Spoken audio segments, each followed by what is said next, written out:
Okay, hi and welcome to our presentation on how Ory Network helps you to prevent fraud.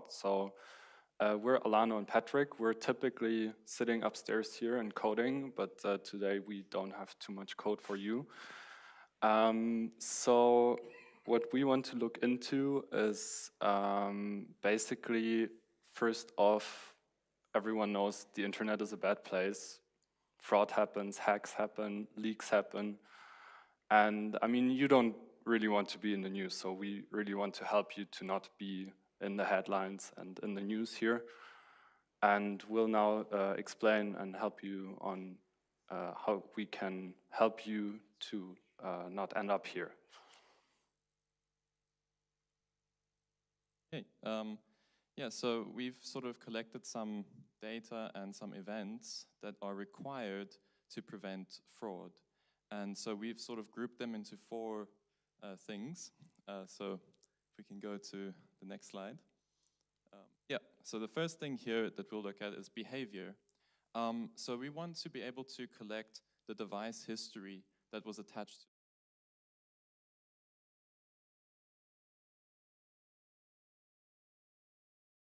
such as like geolocation and so forth, IP addresses. And this helps us, like, for example, determine if there was like an impossible travel, like you've logged into Munich, your session is now all of a sudden active 30 minutes later in North Korea. Maybe a bit suspicious.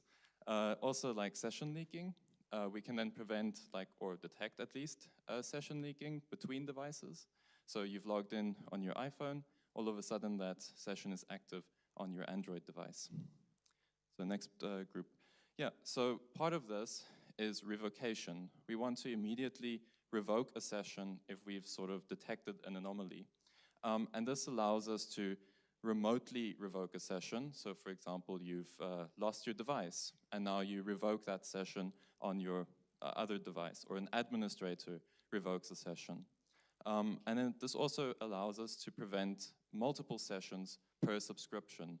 So think of like in gaming, you have a subscription and you don't want to share that subscription with multiple sessions. You just want one session per subscription. Okay, over to you, Patrik. All right, and what we can also do is we can present users with a lot more user-friendly challenges. So you all have probably have issues experienced with the typical captures, like select all images with a motorcycle on it. And what we can do is we can really help to make this a better user experience by asking the user to put their password again, or step up their session with a second factor, so we can revalidate that the user is the correct user without annoying them with tasks that they don't want to have. Also very interesting things we're looking into is out-of-bound confirmation, where, for example, a coworker has to approve certain actions, or you get a one-time password via email or Slack to verify that you're actually the person you're claiming to be. And then one other important topic is just-in-time permissions and permission checks. So this especially requires fine-grained permissions and up-to-date permissions. So we can really see what's going on. Users only have the permissions they really need to, and there's no excessive permissions. And also all of this produces a very detailed audit log, so you know what's happening, and you can later digest what has happened. Okay, so Alano will now give you a very short introduction on how Ory fits into your stack, so we can see the big picture on how we can help you gain all of these benefits. Yeah, so you have an application, and you've just seen on the first slide, the internet's a bad place. So you want to prevent some bad actor of doing something to your application or to your application data. So you decide to add a firewall. This is sort of like the first point of prevention.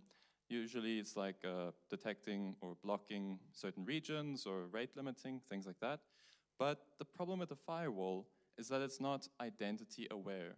Like per request, you don't have the identity information linked to it. It's kind of like dumb, right? It's like a bad or basic form of defense. So this is where Ory fits into this stack. So Ory gives you this context per request. So every request that your application or that your user is making to your application has an identity context attached to it. And this allows your application to have things attached like the identity details, the behavior, the device, things like that. And that's where you can like essentially, from the previous slide, mitigate it through like, you know, asking again, like enter your password, like a second factor or so forth.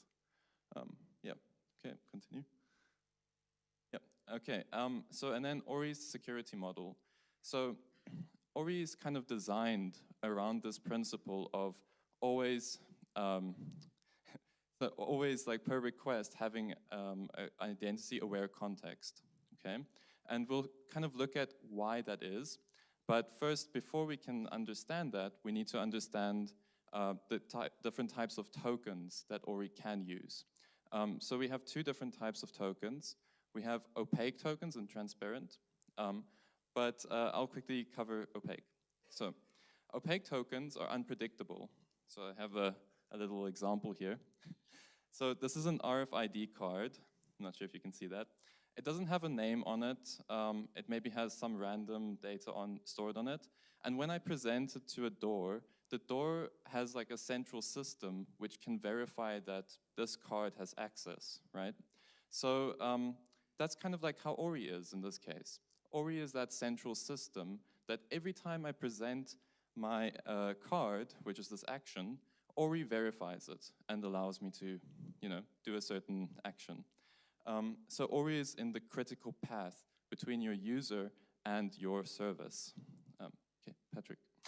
Exactly, and then transparent tokens is the other big token type.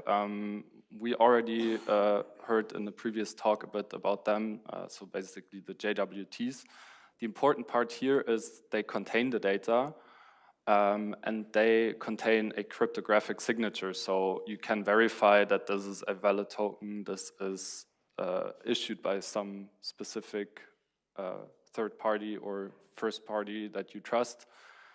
And this is verifiable without contacting any API, so without contacting Ory. So this can be locally verified on every request. I mean, obviously, there can be variations of this, but this is the like basic division here. That's really, yeah, the important part to get.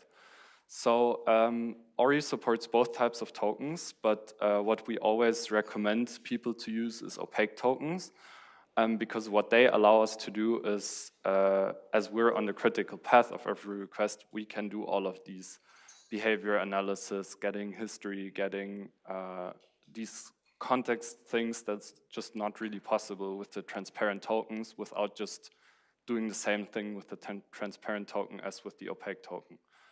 So that's basically what we always recommend people to do. Exactly. And now Alano will give you a few examples of fraud and threats that's been mitigated by Ory and that we've seen users of Ory Network have. Yeah, so I mean, Ory is an authentication and authorization service. And so we've seen a lot of fraud attempts on our customers. And some of them are, for example, like freemium usage fraud, where the user creates like a new account every single time from the same device, the same location, just to like get that free credits. A second example is, for like credential brute forcing. So where in like crypto or like finance, you know, like they try and like access an account by attempting like thousands of different passwords and combinations. So yeah, okay, then. All right, and after all, yeah, as you have seen, Ory Network really gives you some tools and some leverage to help prevent fraud and stop attacks from happening. So you can really leverage it to your specific use case, to your specific threat model.